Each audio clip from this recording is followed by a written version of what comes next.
Hey, everybody, and welcome to another episode of People of Media. And today I get to hang out with my good friend, John Garrett, who is the founder of Community Impact.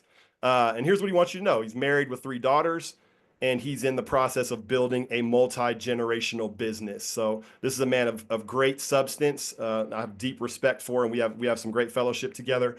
And I'm just happy to introduce him to you. So welcome to the show, John. Thank you, Jody. It's a privilege to be here. I can't believe we hung out at a newspaper conference just randomly. What was that, 2 years ago in Chicago? Like probably three. Yeah. 3 years ago? Wow. Yeah. And I knew you were my guy because I was like, we started talking about data. Data Joe.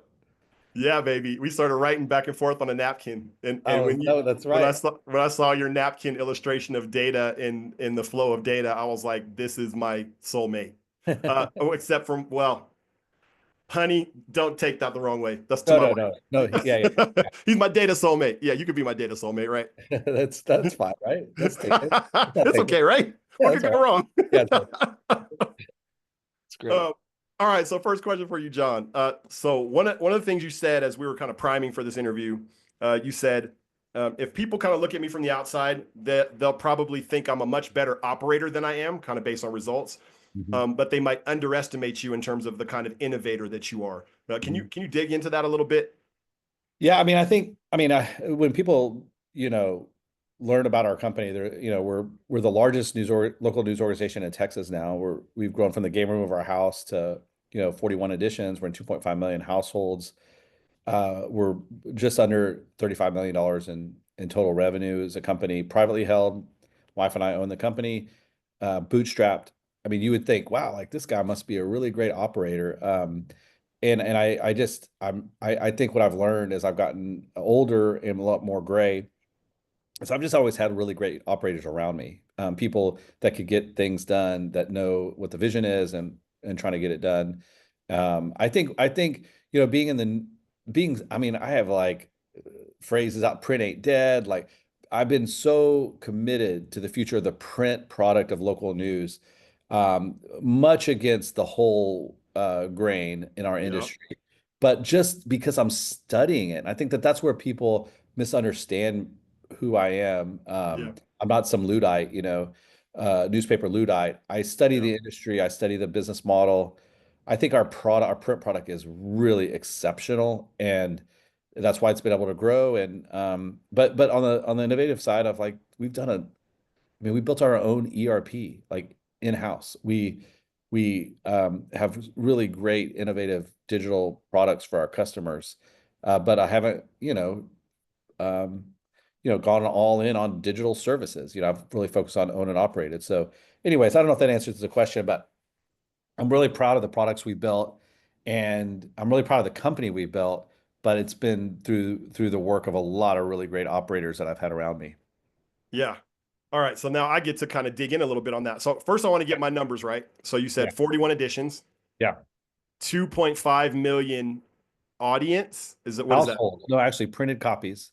That's Okay. actually printed copies around the state of Texas. Those are monthly. We're a monthly publication. We send out anywhere between 30,000 to community publications to all the way up over 100,000, Yeah. depending on the size of the community. Yeah. And then 35 million revenue annual. Yes. Yeah. Yeah. This is what All the right. beautiful print product looks like. Isn't that gorgeous? Like Yeah, it is gorgeous. It's lovely. You have to hold it up closer so I we can have a smell it. we have Smell and our feel own it. we have our own printing plant. I mean, right next door. I could walk in there right now. You'd be amazed. It's a beautiful facility, and it's Yeah. really Yeah. So as anybody can hear listening to that, like you obviously think differently. And so I think that's what you're getting at. Like a lot of times when people are saying, no, print isn't dead, you get the sense that it's more like they're just hoping it's not dead. You know what I mean? Or uh, as opposed to someone who's studied and come to the conclusion it has a future and the future is this, right? Well, I just think it's misunderstood. Like, I mean, if you study the numbers for publicly traded companies like the New York Times or the Dallas Morning News, they share their numbers. Around 50% or more of their total revenues actually derive from the print product. Yeah. So what would the New York Times be like without 50% of their revenue? Right. So I just think people, it's misunderstood. We think, oh, we get all of our information from the internet. So, the print's dead, right? when the reality of the business model of local news, print is so important. And and I understand we live in this world where people are getting stuff off their phones like that. I understand that. I'm just saying to actually produce the printed product, to deliver it, distribute it, to get eyeballs on it, the print product is incredibly important to the local news or ecosystem. And Yeah. I think it's misunderstood. Well, you kind of coined a phrase, phygital. So it's Yeah. like, so it's, you're obviously not just thinking print to the exclusion of digital, but you're talking about more of a fusion or the merging between the two. Can you talk about that term and what that means? Yeah, I learned it actually. I was in Nashville. I was actually at a church. They basically like they were raising, it was like a the best thing a church can do. It was like a Shark Tank for churches. Yeah. And this was like during 2021, maybe something like that. So remember, or churches were like trying to figure out, okay, we have this digital video thing that everyone's watching online, and then we have all these buildings, right, where we used to do church all the time. And this was when we didn't really know what was going to happen. So it must have been 2020. But Yeah. anyways, that's where I first heard this phrase, phygital. Like we have a physical church presence, and then we have a digital online presence. Well, Yeah. that's the same for our industry. I was like, wait a minute, that's us. Like we have this physical product, right? And then we live in a digital world. So like Yeah. how do it doesn't mean that one is better than the other, but how do they work together in our industry? So and you're seeing it across industries, right? Like it's really fascinating. Barnes and Noble is starting to rebuild stores. Like you're starting Yeah. to see some things happening where physical kind of matters. And I'll tell you, if you talk to the youth, they kind of like the printed word. It's very Yeah. interesting. So just being aware that not only, you know, just being kind of thinking strategically about both products has been very helpful to us. And as we talked about before this, like it created probably our best product that we've put together in years. But that kind of thinking, the digital thinking, is where that came from, and Yeah. it's been very effective for us. Oh, bro, this is so good, man. I could dig into that for a long time, but let me just acknowledge and tie a bow on it. Yeah, You obviously have a nuanced approach, right? Because I think industries tend to, because of fear, get skewed towards extremes. And so yeah, we did kind of get fed this idea, like it's print is dead, it's all digital. Everybody needs to be abandoning ship and running as fast as they can towards the digital. But then the problem was digital revenue streams were not able to support the whole enterprise, that's right? right. Yeah, that's Um, exactly right. And I what I love studying, Johnny, is I love studying digital operations that are digital only yeah, because it's fascinating. I mean, there's some really great ones out there, and yeah, they're doing really great work. They're doing really great journalism work. I love studying it because it is a model for us as we think through Phygital. yeah, I think to your point, our industry, we're a bunch of people that are just like chasing each other off a cliff. Oh, this is going on and this is going on. So I got to do this. So we see these successful digital startups and we think, oh, that's the future. yeah. Instead of thinking, well, how does my own model work within the future? That we're like, oh, that must be the only way. Instead of just admiring what they're doing and learning from them and applying those principles to what we're doing. Um, that's the approach we've taken. I love it so much, dude. And so then you can take a person like Matt McGarry. I think he's one of you do you follow him? I Matt do. McGarry Yep. newsletter. Yep. Yeah. Yep. Newsletter operator, like kind of Yep. a sage when it comes to digital newsletter revenue models and Totally. engagement. Yeah. And you look at a person like that and say, okay, let me learn from him instead of like, I'm going to get replaced by him. Right. But like, how do I take, Exactly. yeah, I mean, yes, you test assumptions, right? Like in a lot of the thing I love about the young, new entrepreneurs in our space is they love sharing data. They love yeah, sharing their results. I do too. We're an open book management company. I've never shied away from sharing how we're doing. I think that's how you build trust, and that's how you give back to the industry by sharing what you're doing. But the younger entrepreneurs seem to do it more and yeah, so then you start testing your assumptions. So you see what he's doing with his newsletter uh, products and consulting really, and you kind of compare like what he's sharing with what we're doing on our email newsletter, and you're like, yeah. oh man, okay, we're below where Yeah. we need to be. And it makes Yeah. you think, okay, I got to do better. Yeah. If it is, if you're around people that are sharing accurate information and not misleading information. Yeah, man. All right. So good. All right. So we're gonna go back a little bit to I'd like to hear your origin story. Okay. And so kind of how this all came about. You know, you obviously have a passion to be where you are. You didn't just fall into where you are. You have a passion for where you are, which is one of the things I love about you.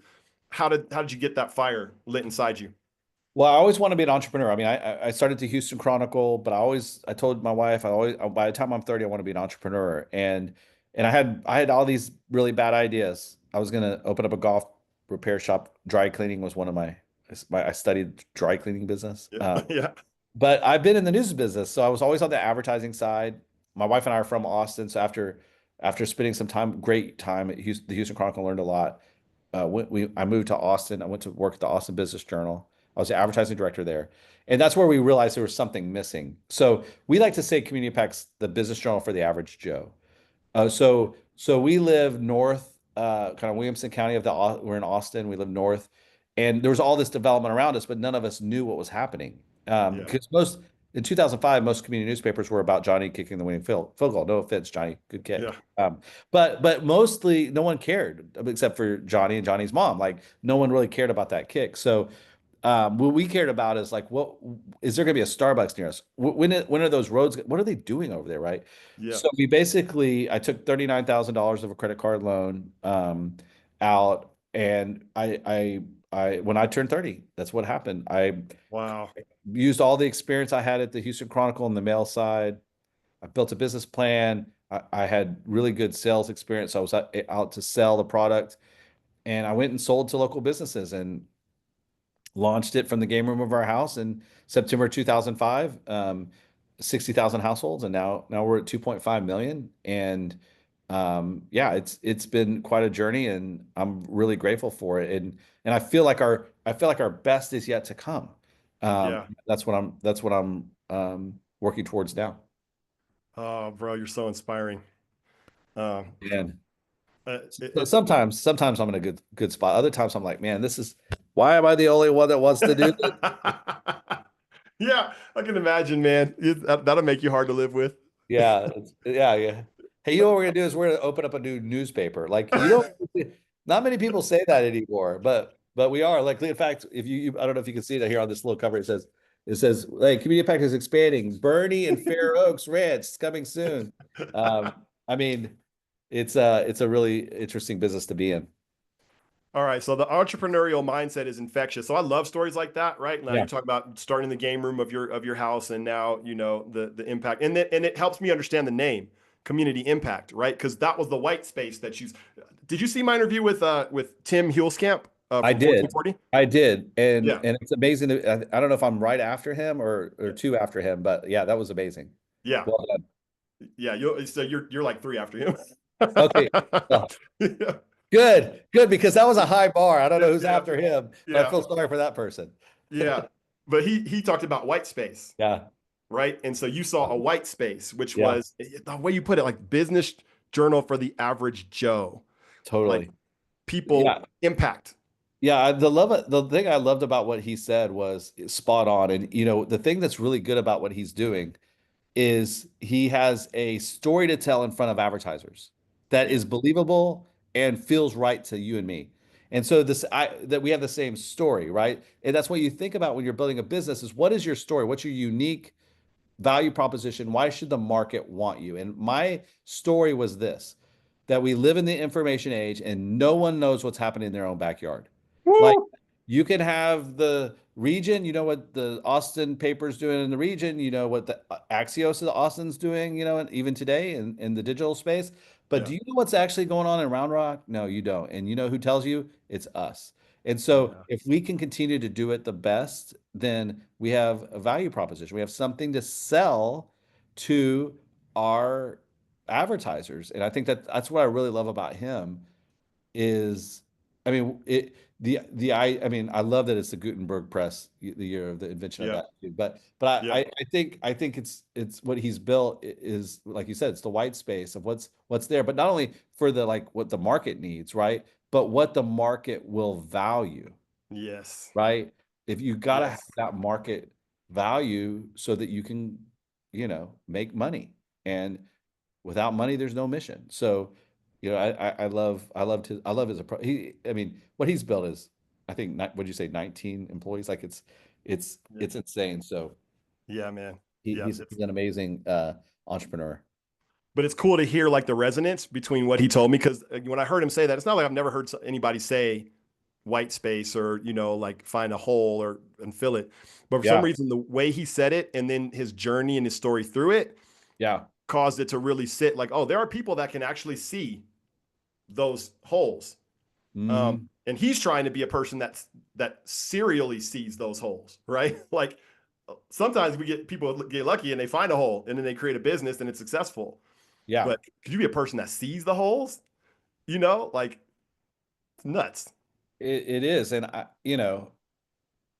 I think, yeah. I mean, for me, it's easier to see the holes because there is no product like us, even in the most thriving. I mean, there's a lot of really great community newspapers in Texas, and we're Yeah. in the same markets as they are, but there's no one quite doing what we're doing. And so it's easier for me to see the holes. But what he built was pretty remarkable. I mean, because it was already kind of a space that was dominated, you would think, right? He didn't think this way, Mm-hmm. but the average person would think that, Morning Brew and those others were kind of like, what's the point? Why does he need to do it? And he did it. Yeah. Yeah, So man. that's the thing. I mean, and Well, he built a business on intellectual curiosity, right? So yeah. like just for those who aren't familiar with 1440, it's just a daily digest of news with Mhm. an emphasis on no spin or agenda, right? So it's like you can take this, and I'm subscribed to it. I love it. I read it more than any other newsletter.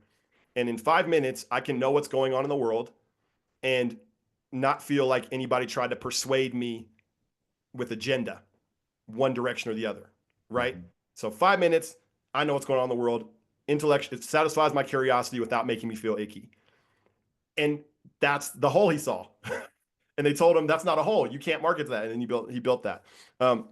But in similar way, John, I think like I don't think what you've done um, is less impressive in the sense that you're doing it regionally, Mhm. but obviously the market has responded to Mhm. your initial, right? Yeah. Like he weaponized intellectual curiosity, right? Like Mhm. he turned intellectual curiosity into a business. Mhm. What did you turn into a business? Knowing what's in your backyard, right? Is that Yeah, I mean, just curiosity, yeah, right? Like, what is that? Like, when are they gonna be done with this road? When are they gonna build a Starbucks near my house? I mean, yeah, these are the kind of questions that we all had, and no one was answering. So I yeah, think, yeah, it's curiosity.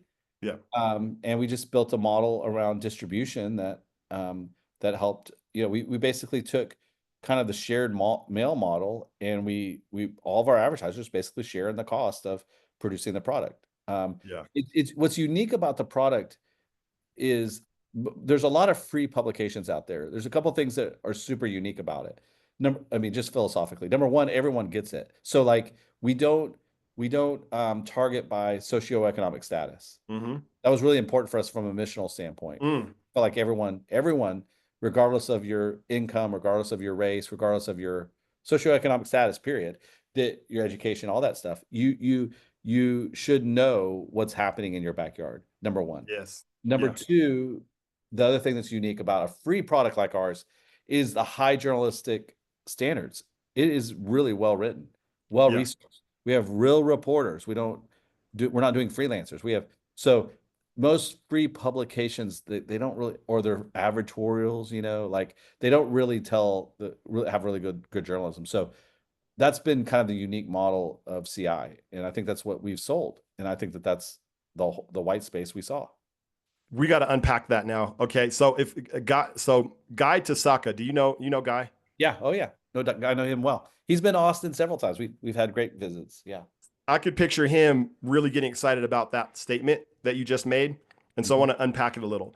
You Okay. said something about like a shared model or like the, Yeah. the business issue. What does that mean? That Yeah. I mean, and I think that this is how my brain works when I think about digital operations too. Like, what's the business model behind it, and like how do you make money, right? And Yeah.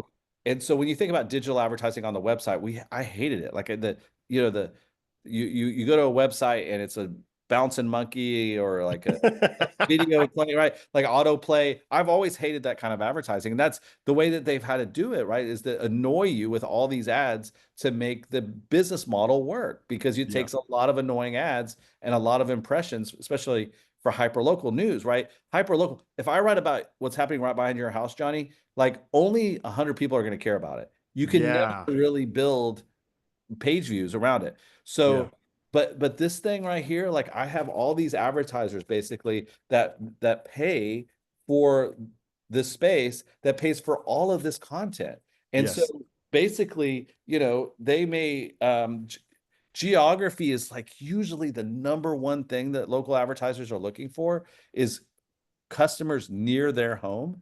And just the way our business model works is we're going to everyone near their home. So, and we're writing about things that are near their business, that we're writing about things that they care about. So Yes.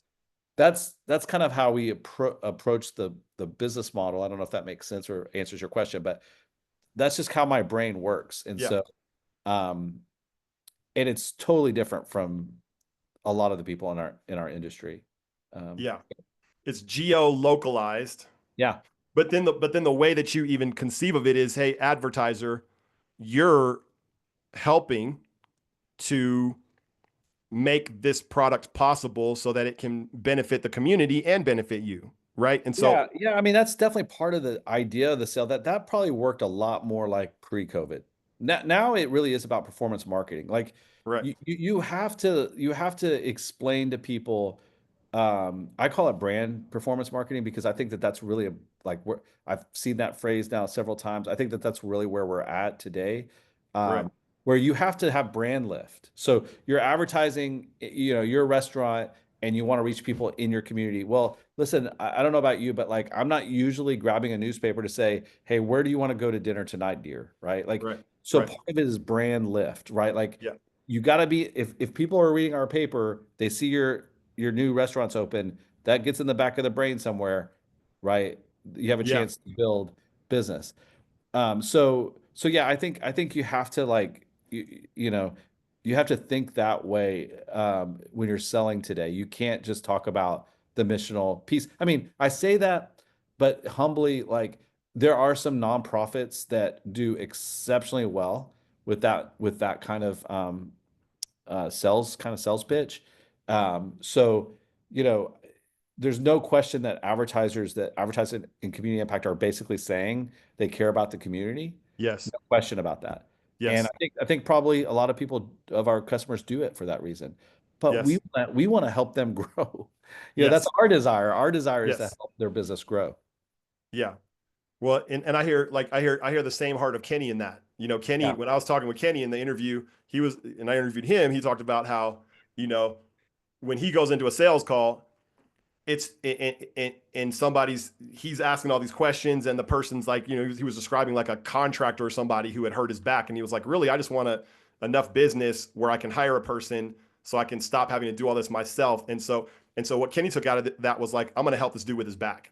It's Yeah. my job to help him with his back, and Yeah. and do whatever I can to get him enough exposure to get enough business so that he can, right. It became personal for him, right. And I hear that in you. It's not just great, you're doing this service to the community and you're paying me all this money so that you can help the community, but I want to elevate you as well.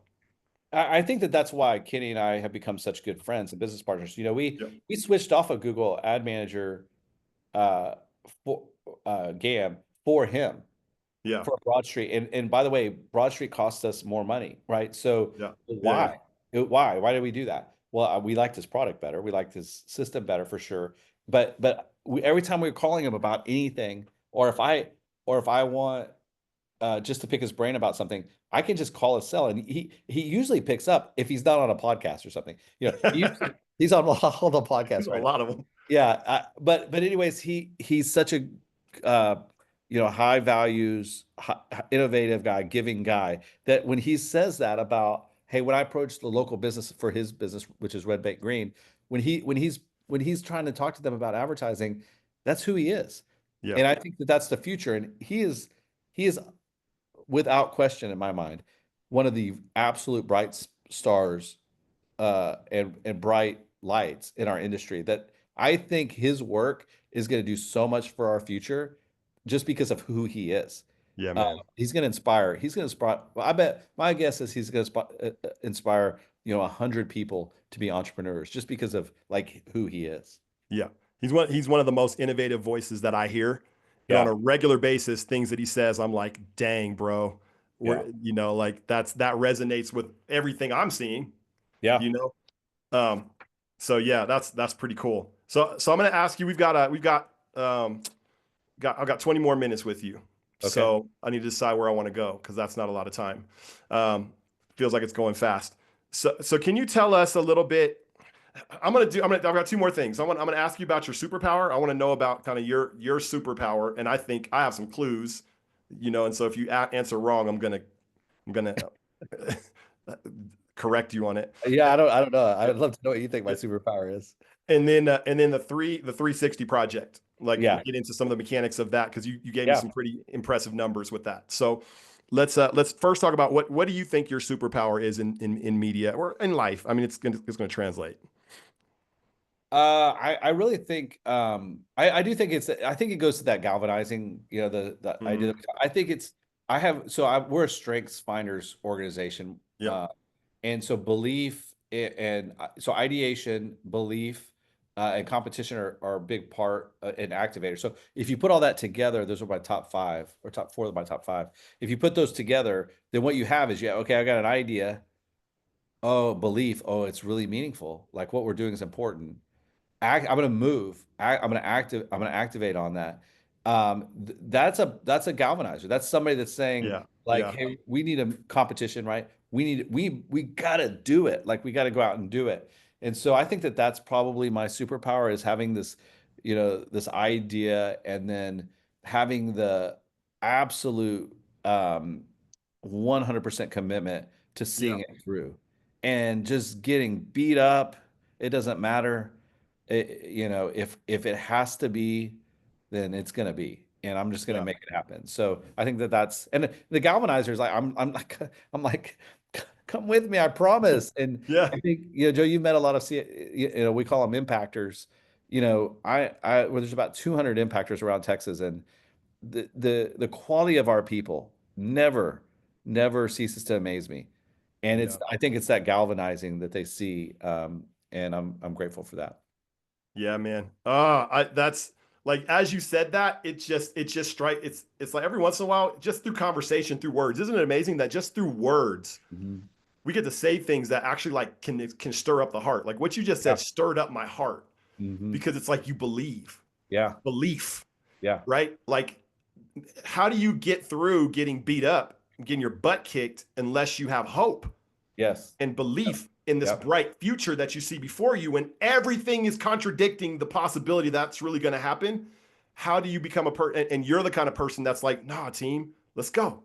Let's Yeah. go. It has to be. Andy Yeah. Stanley used as an author. He wrote. There's a difference between could be and has to be. Like, we could open up another newspaper, Yeah. or man, Bernie, Texas, it has to be like we gotta be there. So when you have the hard day and everyone's giving you rejections or your employees are you're having issues, whatever it is, money issues, when you're having that hard day and it's could be, we could have okay, it's a lot easier to quit on, right? Yeah. When it has to be, Yeah. okay, I'm gonna get back, I'm gonna get up in the morning, even though I've got my butt kicked for the last week. I'm gonna get up. Why? Because it has to be. Yeah, And man. that's that belief piece, I think. Dude, I love how you put that. Like it's like conviction. Yeah, You've been given a dose of the gift of conviction that's good. and Yeah. able to follow it through. And so then galvanizer, for anybody who's not familiar, galvanizer comes from the six types of working genius, which is Patrick Lencioni. Both John and I are fans of that book and of that author. Shout out to you, Patrick Lencioni. You could come on my show anytime. I'd love to interview you if you want me to. So whatever, I'm here. Um, but so that six types of working genius has six geniuses And then your two geniuses are ideation, which is the ability to create and generate ideas, and vision. Those tend to be visionaries. And then galvanizing, which is almost like a coach or a general who can assemble the troops and call the troops forward to glory, right? Mhm. Like, what's the assembling? Yeah, galvanizing has all those connotations to it. Um, and so, something you said earlier in the interview, you said, I've always had great operators around me. Mhm. Mhm. That's the clue, right? Yeah. Why do you always have great operators around you? You just fell down and there was great operators around you? Like, No. how does that happen? Yeah, that's a good point. I mean, no, I think I feel like we're all created differently. We all have different unique gifts, and I think where I get into trouble is when I'm trying to galvanize operate, right? Like what did Right. you call them? The weaknesses of the Oh yeah, there's tenacity. yeah, Those are the tenacity was getting yeah, stuff done. Do they call that a weakness? What do they call that? they call The them working frustration. So there's yeah. your yeah, Yeah, yeah, yeah, yeah. your geniuses and Perfect. your frustrations. That's Yeah, Pat so Lencioni. I'm like, I got this great idea. Let's go. Like, really, like, let's go. Like, and I will be on the front line with you. But if I don't have people that are, generals, to kind of keep that analogy going, like, I'm in trouble. Like, I'm in big Right. time. So, I'm working frustrated for sure. That's a good way to put it. Yeah, like you and I are both that way, right? Yeah, Like I've got to have tenacity people around me, yeah. and I've got to have discernment people around me who can make plans, or I don't work. Like I malfunction. I think that's the big takeaway. I think if for some reason you're bored and you're listening to this podcast still, I think if you would if This you guy. would take the time to think about these working geniuses, because, and also I think Strength Finders is really good. Yeah. It does bring a sense of, okay, I'm not crazy. Yeah. I'm not crazy that I don't want to do all this detailed work. Like, Yeah. that doesn't make me lazy. You and I were talking about that earlier. It's like, am I just being lazy? No, no, no. Yeah. It's a strength and weakness thing. And the great thing is there are people that don't want to think about where we're going, and they don't want to galvanize anybody, right? Like my wife, she's Nope. galvanizing is one of her frustrations. And so, but I mean, that just makes it cool to think about how you're building a team. And I think I've been fortunate enough to kind of, build that right group around me. And I'll tell you the other thing that I sense this conversation's been helpful for me is it also helps you understand like where you might have weaknesses in your team, Yeah. right? And I think that, it's not about the people that are there that are, not strong enough, but it's who's missing from the team that has those strengths that can kind of bring the vision to fruition. So that's really helpful. Yeah, man. Yeah, that to me that's the whole ball game, right? Yeah. Like if you can understand where you're where you have a hole, right? Like we're even talking about finding white spaces or blank spaces for entrepreneurship, but like where's their white spaces or holes or blank spots in your team Yeah, in that's terms good. of gifting? Yeah. And then start to fill that, you just get stronger, man. And so you intuitively do that, Mhm. right? Because you've always been surrounded by great operators. Yeah, I think that's a good But way to put it. I never yeah, put that to words, but yeah, it's intuition. And it's yeah, like, and I can feel it. Like yeah. I can feel like when I've got an issue with, you know, a role that I need that I don't have, or when I'm doing things that I should not be doing because Yeah. I don't have the right people in place. I can feel it. But if you can name it, then you can do it better, Totally. right? Right. Yeah. Yeah.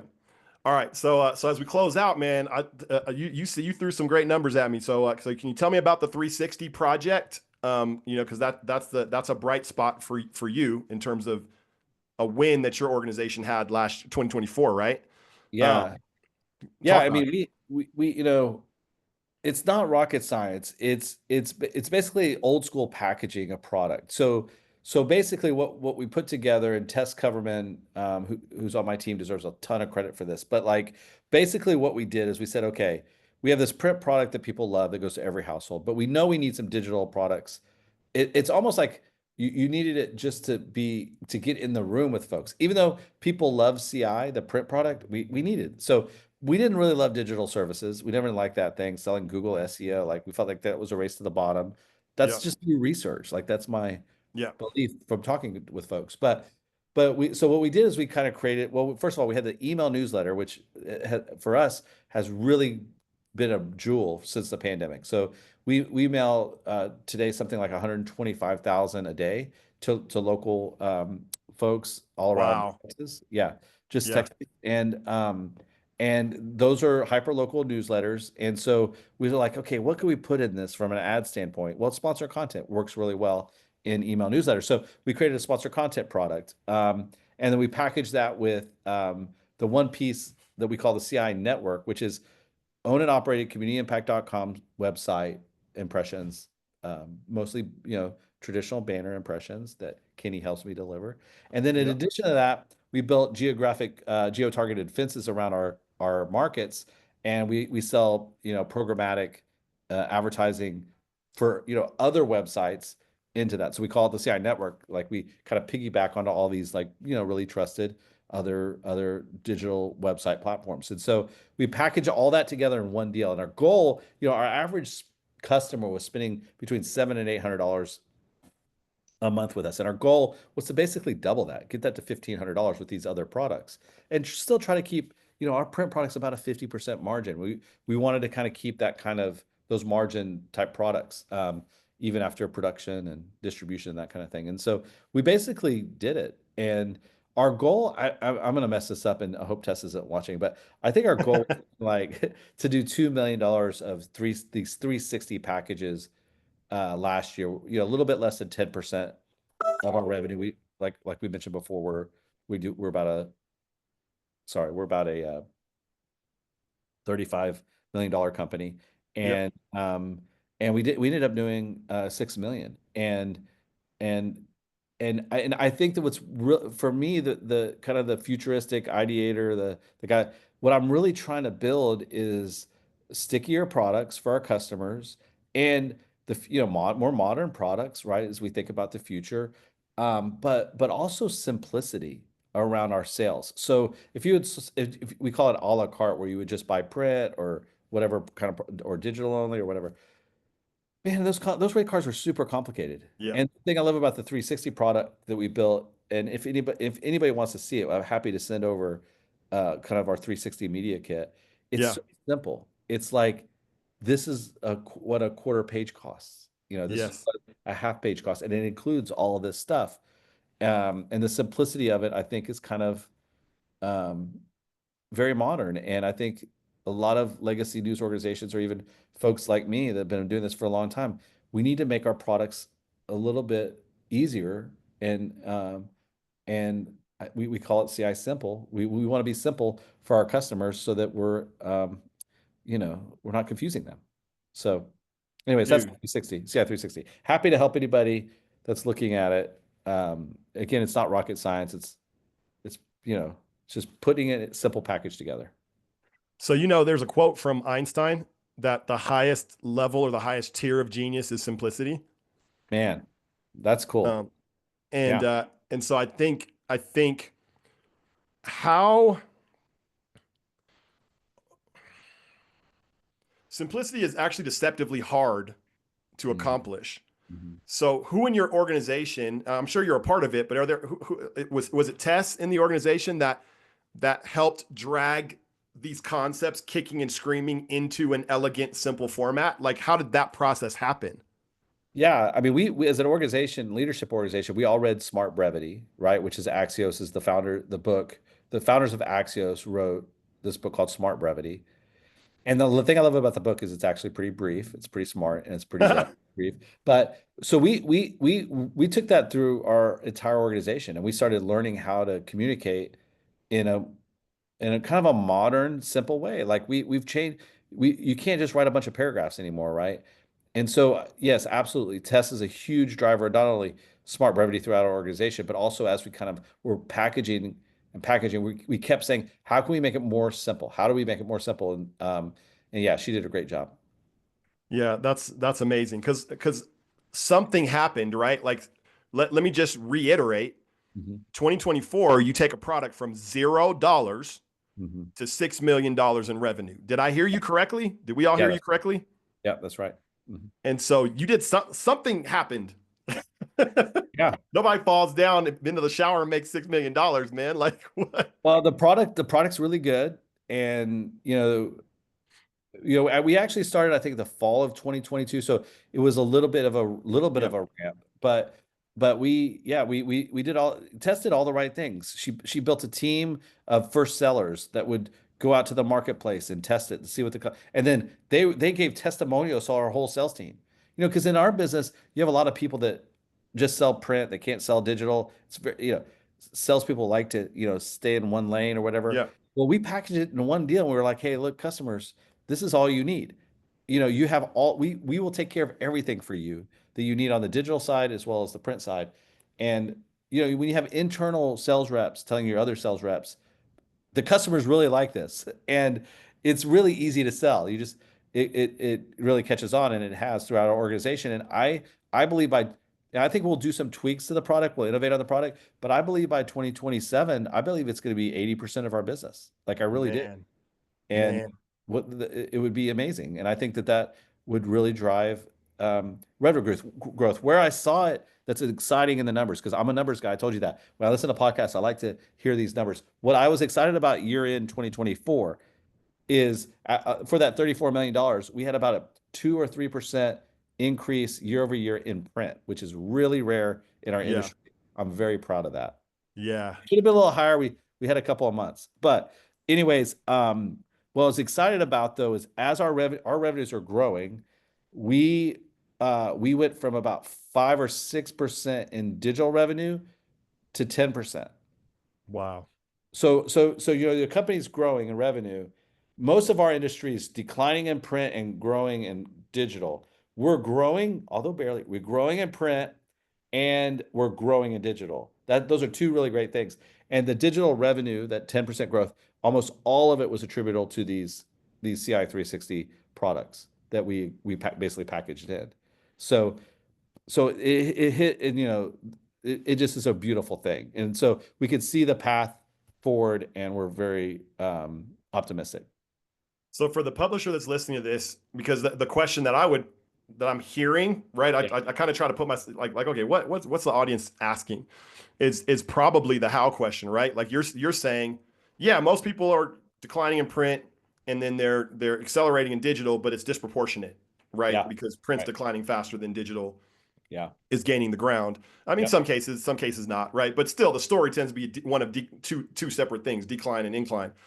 And you're saying, no, actually, you could have incline, moderate incline, and the benefit of digital incline. Yep. And then, so the question is how? Okay, that's great, John Garrett. How do I do that? Right? In my city regional magazine, in my business journal, in my daily Yeah. newspaper, like, how do I do that? Do I have to be a John Garrett to do it? No, no, don't do that. Don't do that. Yeah. That's the worst thing you could do. No, I think you have to invest in product. So if you're making huge budget cuts to your print product, you're going to see a decline. We're investing in our product. We care about every edition. We want to delight our readers with every print edition. So if you're committed to the print edition from a product standpoint, you can grow it. Like, and your sales team, they can feel it. Like if they Yeah. know you're cutting all your stuff out of print, they're not going to sell print. They're going to sell digital. Like it's self-fulfilling prophecy. But a lot of people, Johnny, they don't want to grow their print products. Their strategy is different. Their strategy is definitely they want to grow digital products. They want to build that up. And my only advice on that is, man, I just don't think you have a sustainable business if you're focused on digital services. It's got to be owned and operated. So if that's your email, that's your Yep. website, like you got to really make an impact in journalism and to make an impact, I think, in your bottom line. I think you have to really focus on product, and it Yeah. needs to be owned and operated. Yep. Um, but we don't own like, so the CI network, the programmatic, we don't own that, but that's a small piece. It's a very small portion of the overall package, but the customers love it. I Yeah. don't know if they love the results they're getting from the programmatic, but they love that we have that. So it's Yeah. not just about community impact. We also are on ESPN's website, for example. Yeah, bro. And I'm gonna say, like, as a detective, right? Like, as a sleuth, if you Mhm. will, what I see here is the packaging, Mhm. right? Like you created a simple package and made it easy to say yes to the whole package. And then the package includes these different elements, Yeah. right? And what happened was the market understood it Yeah. like that and accepted it like Yeah. that and said, I'm going to write one check, whatever, right? Like, Yeah. We could be the give preference. me, Yeah. Yeah. That's give me right. that whole thing. Yep. Which would be the reason, right? Like if you're selling a package like that and that becomes your main franchise deal, right? Then all those different elements can be closing because you've basically, I don't know, included everybody. You've included all the stepchildren in one place, and so now they're all sold together to create a net result. And now you're not eroding your sales team's confidence in different parts of the offering that you're just are like, well, this is on its way out, so Yeah. why would Right. you even waste your Totally. time? We're investing all of it. That's right. I think that's the takeaway. And I don't know if I said it well, but I think that's the takeaway is, gosh, who knew that there could be so much bang for the buck that you could get just out of reorganizing the offer Yeah. and simplifying the offer to make it very easy to say yes to. Yes. And being okay with price.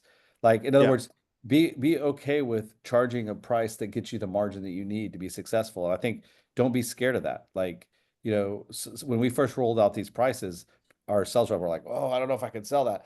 But then we are like, they're spending it somewhere. Like, there's they're giving it to Google, they're giving it to Facebook, they're giving it to somebody. Like, we could get it. Like, go get it. So that would be my encouragement too. Don't be scared of charging enough money, so that you can make a profit. That you Right. have to. So Right.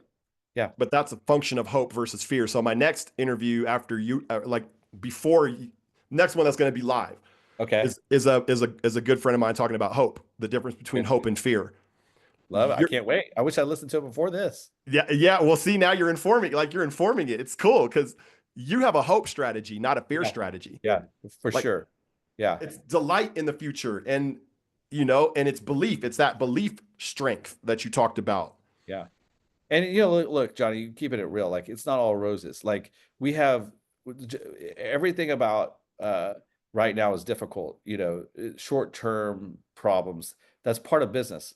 Our good friend Brent Beshore, says that all businesses are loosely functioning disasters that sometimes sometimes make money. Right? Like, I love that phrase because that's what it is. And so, like, don't think that we got it all figured out at Community Impact. I got several problems that many of your listeners could help me with, and we're all in this together. So, but I'm hopeful that some of these thoughts were inspiring, and if a guy like me can do it, anybody can do it, and I'm happy to help. Navigate if anybody's got questions or can navigate through some of this stuff. So, anyways, that's where my Bro, heart is. So I love you, John Garrett. Am I allowed to say that? I love you, I think so. bro. I think so. Yeah. I love you too, man. Yeah. You're a light in the industry as well.